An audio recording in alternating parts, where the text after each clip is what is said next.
नमस्कार दोस्तों, मैं हूं आपका दोस्त संचित। स्वागत करता हूं नॉलेज गेट यूट्यूब चैनल पे। अभी मेरी घड़ी में 14 तारीख है, 14 जुलाई और समय हो रहा है 1:30 बजे। अब से कुछ ही समय के अंदर भारत की आन बान शान हमारा चंद्रयान थर्ड लॉन्च होने वाला है।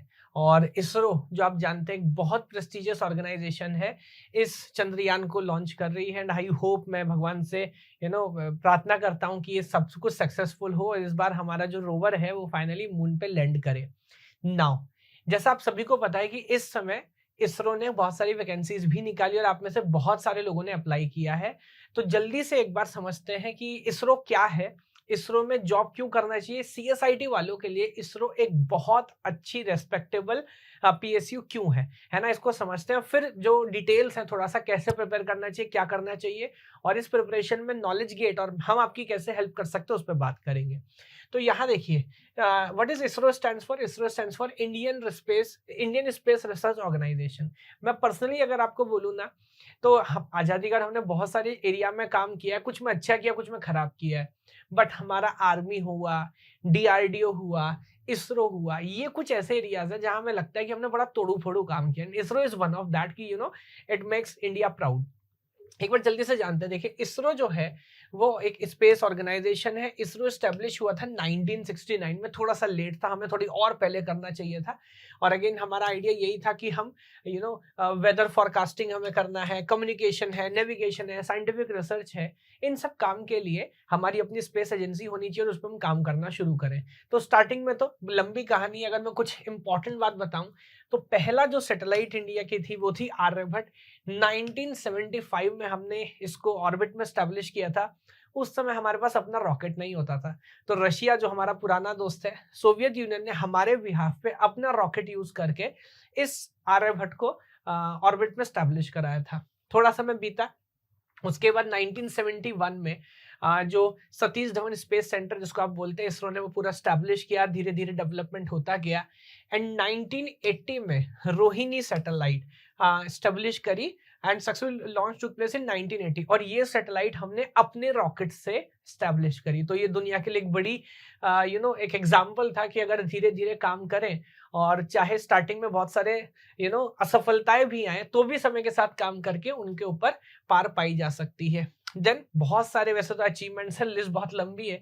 2008 में चंद्रयान वाली जर्नी स्टार्ट होती है एंड चंद्रयान 1 22 अक्टूबर 2008 में हमने लॉन्च किया था, जो सक्सेसफुल था। और मून के ऊपर पानी, पहली बार जो फोटोग्राफ वगैरह थे, इवन नासा या बाकी ऑर्गेनाइजेशन भी नहीं कर पाई थी, वो इसरो ने करके दिखाया था। तो चांद के ऊपर पानी और क्या क्या चीजें हैं, वो सारी चीज इसने आइडेंटिफाई की थी। उसके बाद ये तो मॉम जिसको बोलते थे, मार्स ऑर्बिटल मिशन, ये सक्सेसफुली कंप्लीट किया। दुनिया का पहला संस्था है इसरो इंडिया, पहली कंट्री जो फर्स्ट अटेम्प्ट में मार्स के ऊपर सक्सेसफुल मिशन पूरा करके आए थे। एंड देन 2017 में इसरो ने 104 सैटेलाइट्स एक रॉकेट से स्टैब्लिश कराई थी, जो अपने आप में वर्ल्ड रिकॉर्ड है।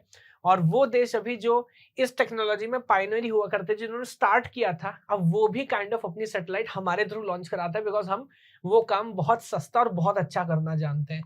एंड देन 2019 में चंद्रयान 2 हमने लॉन्च किया था। हालांकि जैसा कुछ समय पहले आपने देखा होगा, ये थोड़ा हम अनलक्की रहे, ये मिशन बाद में अनसक्सेसफुल रहा, because at the time of landing कुछ माल फंक्शन हुआ और हमारा कॉन्टेक्ट से टूट गया। बट देर आए दुरुस्त आए, आज फिर से भारत दोबारा कोशिश करने जा रहा है, इसरो दोबारा से कोशिश करने जा रहा है। चंद्रयान 3 के थ्रू हम कोशिश कर रहे हैं कि दोबारा मून के ऊपर लैंड करें और जो भी हमारे साइंटिफिक एक्सप्लोरेशन है उसके ऊपर काम करें। कमिंग टू दिस पॉइंट, अब इस वीडियो को जो मेजर एजेंडा वो ये है कि सीएसआईटी इंजीनियर्स के लिए इसरो एक बहुत, मैं बोलूंगा, एक ड्रीम जॉब है। बहुत सारे पीएसयूज हैं, हिंडाल्को, एनटीपीसी, एनएचपीसी, गेल, सेल, वेल, बहुत सारी संस्थाएं। बट इसरो हुआ, डीआरडीओ हुआ, भाभा एटॉमिक रिसर्च सेंटर हुआ, ये वो ऑर्गेनाइजेशन है जो विच मेक इंडिया प्राउड। कुछ आउटपुट आता दिख रहा होता है, ऐसा नहीं कि बस काम चल रहा है तो एज यूजुअल चल रहा है। आउटपुट आता दिखता है और लोग नेक्स्ट लेवल पे फोड़ रहे होते हैं, है ना। इसके अंदर जाना है तो कैसे जाएं। इस समय आप में से बहुत सारे लोगों ने ऑलरेडी अप्लाई किया हुआ, बिकॉज अभी तो वैकेंसी आई थिंक फिलहाल पोर्टल ओपन नहीं है। तो एक वैकेंसी थोड़े दिन पहले निकाली थी जिसका जॉब टाइटल था BE003, और मैं तो सिर्फ कंप्यूटर साइंस की बात कर सकता हूँ, वैसे मैकेनिकल इलेक्ट्रॉनिक्स हर ब्रांच में था। तो साइंटिस्ट ऑब्लिक इंजीनियर SC कह के इसको बुलाते हैं। यहाँ पे टोटल 47 वैकेंसीज हमारे पास थी, जिसमें again BTech in computer science और इक्विवेलेंट आपका होना चाहिए। एग्रीगेट मार्क्स आपके 65% थे। CGPA में अगर आ रहा है तो 6.84, और सबसे अच्छी बात है कि यहाँ पे कोई एक्सपीरियंस नहीं था, बिकॉज कभी कभी क्या होता है फ्रेशर्स जॉब में रिलेटिवली कम हो जाता है, कहीं 1 साल का 2 साल का एक्सपीरियंस मांगते हैं। तो यहाँ पर ये वैकेंसी हमारे पास थी। जनरल के लिए 28 ईयर्स एलिजिबिलिटी थी। वो आई थिंक अभी इस पर बात करने की जरूरत नहीं है, क्योंकि वो सब आपने काम कर लिया होगा। पेपर पैटर्न अभी याद दिलाता हूँ, क्योंकि पेपर में अभी कम से कम 2 महीने तो है ही है, बिकॉज अभी तो डेट भी नहीं आई है, और आमतौर पे माना जाता है एटलीस्ट 45 डेज 2 महीने पहले इसरो बताएगा। थोड़ा सा डिले है, बट मेरी जो अंडरस्टैंडिंग है 3 से 4 महीने भी लग सकते हैं, बट हो जाएगा इसी साल के अंदर, बिकॉज यार अगले साल इलेक्शन भी है। तो जल्दी जल्दी PSUs क्या कर रहे हैं, अभी जैसे पावर ग्रिड का मेरे को पता है इंटरव्यू भी हो गया, ज्वाइनिंग डेट भी आ गई है, तो सब लोग जल्दी जल्दी काम कर रहे हैं। We don't know why there is a delay, but there is a blessing in disguise. जितना डिले हो रहा है आपको प्रिपरेशन का टाइम उतना अच्छे से मिल रहा है। यस, तो यहाँ पर पेपर का पैटर्न क्या है। सबसे पहले होता है आपका एक रिटन टेस्ट, जहां पर ओवरऑल 100 मार्क्स, मान लीजिए पेपर में अगर टोटल 100 क्वेश्चन है, 2 कंपोनेंट यहाँ पर है। पहला है 80 मार्क्स का, और दूसरा कंपोनेंट है हमारा 20 मार्क्स का, यानी कि each question is of 1 mark. अब इसको जब आप देखेंगे, ये मल्टीपल चॉइस क्वेश्चन आपको मिलेंगे एज यूजुअल स्टैंडर्ड, और यहाँ पे नेगेटिव मार्किंग भी है, +1 और -1/3, तो विच इज अ स्टैंडर्ड जो गेट में भी फॉलो होता है। 20 मार्क्स जो है वो आपका जनरल एप्टीट्यूड है। यहाँ पे पार्ट बी के अंदर 15 क्वेश्चन आएंगे। अब वो आई थिंक कैसे मैनेज करेंगे, 5 नंबर 10 नंबर ऐसा होगा कि may be 10 question are of 1 mark and remaining 5 are of 2 marks, something like this. But अच्छी बात ये है, यहाँ पे कोई नेगेटिव मार्किंग नहीं है ना। आमतौर पे अगर मैं बात करूं क्वालिफिकेशन की, तो जो मैंडेट इसरो कह रहा है कि जो 100 मार्क्स है आपका फर्स्ट कंपोनेंट के अंदर, है ना, उसमें आपको पार्ट 1 जो है, आई एम सॉरी नीचे वाला, अच्छा ये तो जनरल की बात कर रहे हैं, 50 मार्क्स लाना ऑन एन एवरेज आपको जरूरी है। 50 marks part A part B दोनों में, है ना। 50%, नॉट 50 मार्क्स, 50%। तो मान लीजिए अगर यहाँ पे 80 है, तो यहाँ से कम 40 आपको लाना पड़ेगा। ये 20 है, यहाँ पे 10 लाना पड़ेगा। तो दोनों को मैं सम भी कर रहा हूँ, तो कितना हो रहा है 50, बट यहाँ पर देखिए एग्रीगेट कितना है 60। इसका मतलब क्या हुआ, पेपर 1 में मिनिमम 50% नंबर होना चाहिए, ये पार्ट ए में। पार्ट बी में भी मिनिमम 50% नंबर होना चाहिए, बट ओवरऑल मिनिमम 60% नंबर होना चाहिए, then they going to consider you. But जैसा हमने पहले देखा है, आमतौर पे 72 मार्क्स से ऊपर ही कट ऑफ जाता है। तो अगर आप रिटन में 60 भी ले आए ना, तो समझिएगा उससे कुछ होगा नहीं। 72 मार्क्स से ऊपर आपको लाना पड़ेगा, तो हाई स्कोरिंग है। बहुत सारे बच्चे तैयारी करने की कोशिश करते हैं, बट होता क्या है ना कि एक स्पेसिफिक गाइडेंस हमारे पास नहीं होती। मैं बताता हूं प्रॉब्लम के पैटर्न में क्या इशू है। आप गेट की तैयारी करते हैं, गेट में 3 घंटे का समय, सोचिए 180 मिनट्स आपके पास है, उसमें सिर्फ 65 क्वेश्चंस होते हैं। तो on an average for every question you get 3 minutes और इवन मोर, है ना। ये भी फैक्ट है कि हर बच्चा हर क्वेश्चन सॉल्व कर नहीं रहा होता। 50 क्वेश्चन को सॉल्व कर दे तो बहुत बड़ी बात है अपने आप में। तो यहाँ पर और ज्यादा समय मिल जाता है आपको, कि आपको 45 क्वेश्चन ही सॉल्व करने थे, 180 मिनट थी, तो हर क्वेश्चन के लिए 5 मिनट 4 मिनट इतना मिलता है। यहाँ पे आपको समझना पड़ेगा, तैयारी करने का पैटर्न अलग है यार। 120 मिनट है, सिर्फ 2 घंटे का पेपर। अब 2 घंटे के पेपर में जब आपको 100 क्वेश्चन अटेम्प्ट करने हैं, जिसमें आपको क्वेश्चन पढ़ना भी है, समझना भी है, सॉल्व भी करना, आंसर भी करना है, रिवीजन का टाइम तो उसमें क्या ही मिलेगा। और कट ऑफ जा रहा है 72 प्लस मार्क्स पे। अब सोचिए, गेट में जिसके 25-30 आ रहे होते क्वालिफाई हो रहा है, 40-45 मार्क्स पे तो आपको आजकल ट्रिपल IITs, 50 मार्क्स पे आपको IITs मिल रहे होते हैं। तो वो पेपर का जो कॉम्प्लेक्सिटी लेवल है ना गेट का, वो एकदम नेक्स्ट लेवल है। यहां पर आपको समझना पड़ेगा कि कॉम्प्लेक्सिटी उतनी नहीं है, तो पढ़ने का एक तरीका है। मैं कुछ भी फॉर एग्जांपल बोल सकता हूं कि अगर मैं इसरो की बात करूं, क्या मुझे 2 लेवल पेजिंग पढ़ना चाहिए, उस पर कोई न्यूमेरिकल आएगा, कैसे आ जाएगा। क्या मुझे नेटवर्क के अंदर कोई बहुत कॉम्प्लेक्स न्यूमेरिकल पे काम करना चाहिए, जी नहीं, क्योंकि आएगा ही नहीं क्वेश्चन। एग्जामिनर के ऊपर अब एक जिम्मेदारी है कि बेटा ऐसा ही क्वेश्चन बनाओ जो बच्चा 1 मिनट में पढ़ भी ले, समझ भी ले, सॉल्व भी कर ले। सिलेबस उतना ही है, लेकिन आपको समझना पड़ेगा हर टॉपिक की बेसिक बेसिक अंडरस्टैंडिंग होनी चाहिए। कंपाइलर है, फर्स्ट फॉलो पूछ लेंगे आपसे, बहुत छोटी सी ग्रामर का, बट कोई आपसे ये बोलेगा एक proper bottom up LR1 parser बना दो, कैसे बनाओगे 1 मिनट के अंदर? तो यहां पर मुझे लगता है जब बच्चे तैयारी करते हैं तो कहीं ना कहीं थोड़ा सा कंफ्यूजन हो जाता है। दूसरी एक बहुत इंपॉर्टेंट बात जो मुझे लगता है थोड़ा सा अनफेयर है, ये जो टोटल रिटन टेस्ट आप पास करेंगे, मान लीजिए 72 75 मार्क्स, 80 मार्क्स आप ले आए और आपने रिटन पास कर लिया, इंटरव्यू को भी 50% वेटेज दिया जाएगा। यानी कि बाद में जो मेरिट निकलेगी 100 मार्क्स की फॉर एग्जांपल, उसमें से 50% कंपोनेंट ही आपका रिटन का है, बाकी 50% इंटरव्यू का है।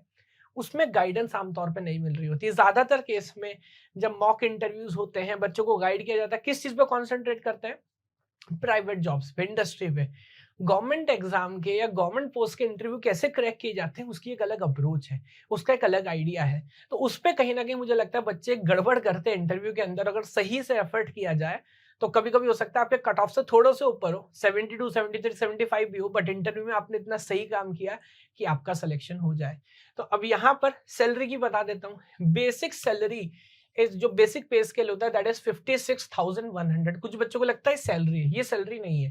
ये सैलरी इसलिए नहीं है, जब आप भारत सरकार के मानक देखते हैं, ये class 10 salary according to 10th पे कमीशन, तो ये बेसिक सैलरी, फिर DA ऐड होगा, HRA ऐड होगा, TA ऐड होगा, ये ब्ला ब्ला ब्ला, इट राउंड अप टू 1,05,000। तो मानो 12-15 लाख का पैकेज तो यही हो गया।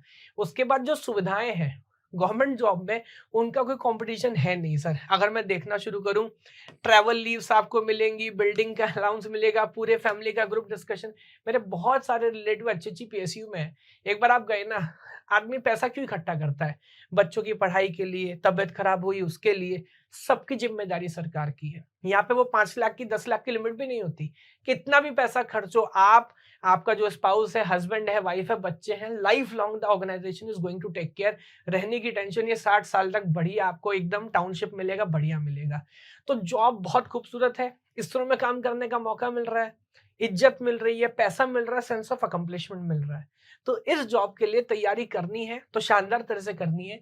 ये एक रीसेंट RTI किसी ने डाला था और आप डेट देख सकते हैं, 30 जून का RTI है, देखने के लिए किस किस ब्रांच पे कितने कितने एप्लीकेशन आए हैं। तो मैं आपको बता दूं, ये देखिए 18,000 एप्लीकेशंस आ चुके हैं। ये ब्रांच कोड हमारा है CSIT। 18,000, लगभग 19,000 बच्चे इस पोस्ट के लिए अप्लाई कर चुके हैं। 47 वैकेंसीज है। तो बच्चे नेक्स्ट लेवल प्रिपेयर कर रहे हैं। अब इसमें मैं आपकी कैसे मदद कर सकता हूँ, और यहाँ पे नॉलेज गेट में हमने क्या कोशिश की, अभी चंद्रयान का काउंटडाउन चल रहा है और जितनी मेहनत इसरो ने की है वो तो की है, हमने भी थोड़ी सी मेहनत की है कि आपको इस काबिल बनाया जाए कि आप इसरो में जाएं। तो आप अगर वेबसाइट हमारी जाके चेक करेंगे www.knowledgegate.in, एंड्रॉइड ऐप भी है, वो भी देख सकते हैं। यहाँ पर आपको इसरो के लिए कोर्स मिलेगा। तो क्या हमने अलग करने की कोशिश की है? पहली प्रॉब्लम तो ये कि सर मार्केट में कोई कोर्स है ही नहीं। अगर कोई बच्चा डेडिकेटेड तरह से इसरो के लिए प्रिपेयर करना चाहता है, देयर इज नो कोर्स। और वो प्रॉब्लम मैं आपको बता रहा हूँ। प्रॉब्लम क्या है?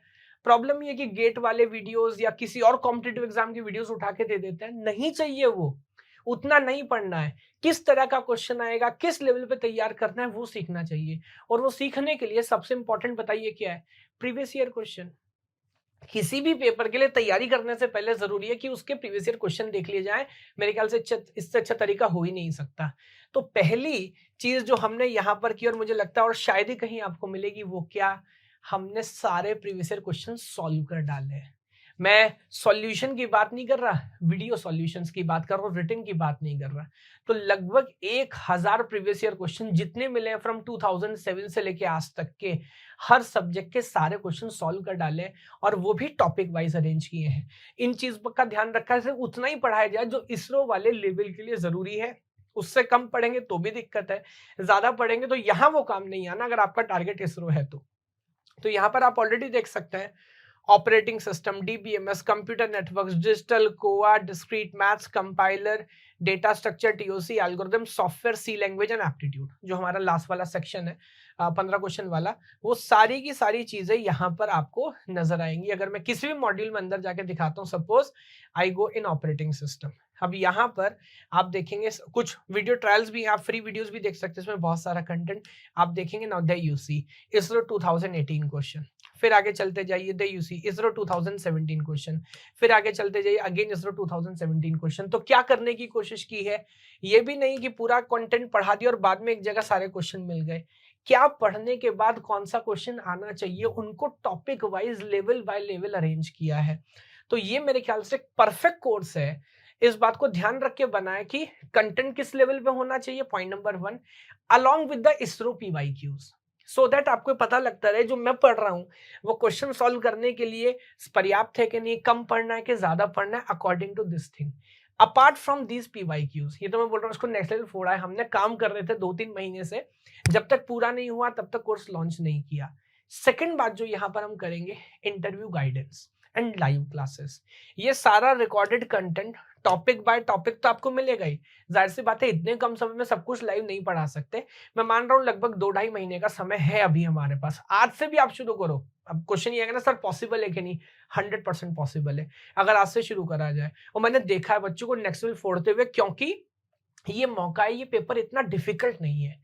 हर सब्जेक्ट का अगर बेसिक बेसिक अंडरस्टैंडिंग रखी जाए और प्रीवियस ईयर क्वेश्चन पे ध्यान दिया जाए कि किस तरह का क्वेश्चन आ रहा है, तो ये पेपर निकाला जा सकता है सर, है ना। और ना से बड़ी कोई गाली नहीं, कम से कम कोशिश तो करें, 2 ही महीने की बात है। तो अब यहाँ पे देखिए करना क्या है। दूसरी बात मैं बोल रहा था इंटरव्यू गाइडेंस, तो यहाँ पर हर वीक मैं एक लाइव क्लास लगा रहा हूँ जिसमें आप लोगों के साथ इंटरेक्ट कर रहा हूँ। हमारे पास अपने ग्रुप्स हैं, टेलीग्राम ग्रुप है, व्हाट्सएप ग्रुप है, जो भी डाउट जो भी क्वेरी आपकी आएगी विद इन 24 आवर हम बोलते हैं, आमतौर पर सॉल्व कर देते हैं। कभी कभी संडे या कोई इश्यू है तो 48-72 आवर्स तक तो आपकी क्वेरी सॉल्व कर रहे होंगे। तो और लाइव इंटरेक्शन में आपके साथ कर रहा हूँ। तो every week there will be live class, जब तक एग्जाम नहीं हो जाता लगातार आपको एडवाइस करेंगे, जरूरत होगी तो और एडिशनल क्लास भी लगाएंगे, कोई प्रॉब्लम नहीं है। सारा कंटेंट यहाँ पर आपको मिल रहा है। Interview guidance which is very important, पहले तो ये कि रिटन क्लियर हो जाए, देन इंटरव्यू गाइडेंस, है ना। तो कैसे इंटरव्यू के लिए प्रिपेयर करना है, जो बच्चे रिटन क्वालिफाई करेंगे उनके लिए मॉक इंटरव्यूज भी कंडक्ट करेंगे, एक बात करेंगे, समझेंगे कैसे बोलना चाहिए, क्या बोलना चाहिए, क्या तरीका इंटरव्यू लिखने का। तो वो सारी चीजें हम यहाँ पर कर रहे होंगे और पूरा कोर्स आपको नजर आ रहा है। यहाँ पर आप देख सकते हैं 4999 बहुत नॉमिनल प्राइस रखा है, बिकॉज पूरा कंटेंट एकदम शानदार तरह से इसरो के लिए डेडिकेटेड यहाँ पर हमने काम किया है। 6 मंथ्स की वैलिडिटी है, बिकॉज आई होप उससे पहले पेपर हो ही जाएगा। इन केस पेपर अगर उसके बाद भी होता है तो कोई बात नहीं है, ये वैलिडिटी हम ऑटोमेटिकली बढ़ा देंगे, आपको टेंशन लेने की जरूरत नहीं है। तो ये मान लीजिए ये कोर्स आप परचेज अगर करेंगे तो 2023 के लिए करेंगे, है ना। मैं दोबारा एक बार बता देता हूँ, यूट्यूब पे बहुत सारी वीडियोज हैं, अगर फाइनेंशियल कुछ कॉन्स्टेंट्स हैं आप उन वीडियो से भी पढ़िए, कोई दिक्कत नहीं है। बट यहाँ पर डेडिकेटेड तरह से इसरो पे कॉन्सेंट्रेट करके काम किया है, चाहे वो थ्योरी की बात हो, चाहे वो पीवाईक्यू की बात हो या लाइव क्लासेस हो, मैं इसरो पे ही कॉन्सेंट्रेट कर रहा हूँ। यस, बाकी आपको नीचे नंबर दिख रहा है, कोई कंफ्यूजन है, कोई डाउट, आप उस पर कॉल कर सकते हैं, आप डायरेक्ट यहाँ पे जाके परचेज कर सकते हैं। टेस्ट ट्रायल लेसन सब कुछ यहाँ पर आपको मिलेगा। अगर फिर भी कोई कंफ्यूजन है, एक बार काउंसलर से बात करना चाहते हैं, हमसे बात करना चाहते हैं, तो नीचे एक छोटा सा गूगल फॉर्म है, जस्ट अपना नाम और फोन नंबर डाल दीजिए, my team will get back to you ASAP, है ना।